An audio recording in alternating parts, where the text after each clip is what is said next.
You know, I don't always take beef organ supplements. Oh, wait, yeah, I do. You should check out Optimal Carnivore. This video is not sponsored, but they are an awesome company. I think you should really try them out, especially if you find it hard getting in organs into your diet. This is a great way to do it. I take it right before bed, and it makes me feel comfortable knowing I got a full range of nutrients. Go check them out. Links down below.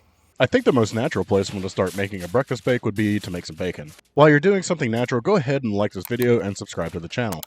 Actually, I think eggs would be the hallmark to anything breakfasty. But we want to make the excellent choice of not cooking those too early. Anyways, place 1 pound of bacon onto some foil or parchment paper and into an oven at 350 degrees Fahrenheit for 13 to 15 minutes. So when it comes to memory cards, files can corrupt.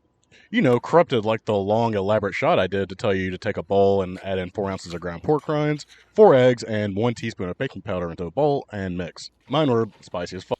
We cooked the bacon already, right? Oh, yeah, we did. Once it's cooled, take your bacon pan and pour in all of that savory bacon grease into it. We're going to use it to fry up some eggs. You can use butter to fry up your eggs if you want to, but I think bacon grease is a much better option. To fry the basic egg, I suggest using some sort of nonstick pan or a very well-seasoned cast iron pan. Place it over medium heat with your grease and let that start to shimmer. Crack your egg into the pan, and I like to take my spatula and kind of poke holes into the thick egg whites. I don't know if this actually does anything, but I enjoy doing it.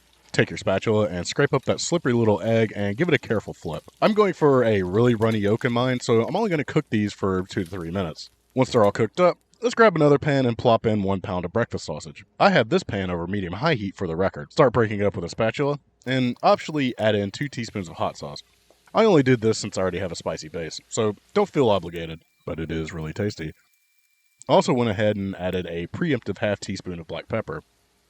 Once the sausage is broken up and cooked all the way through, remove half of it and set aside. Now, we want to make our sausage gravy by adding in a half pint of heavy cream and 2 ounces of cream cheese. Bring this to a boil and reduce the heat to medium. I went ahead and added an additional 2 teaspoons of hot sauce just because I'm feeling muy caliente. Stir this until thickened. I like to be able to see that creamy river part when my spatula goes through it. Taste it and hit it with a little more black pepper if you feel like it needs more. Okay, all the components are finally done. I greased down an 8x11 baking dish with unsalted butter. I probably should have went a touch heavier just because things did stick, but a little scraping of the spatula did help to get the food out. It's not like it was permanently stuck. Speaking of scraping, scrape out your pork rind mixture and spread evenly. Place this into an oven at 350 degrees Fahrenheit for 10 minutes just to give it a little parbake. While that's in, let's tend to our bacon.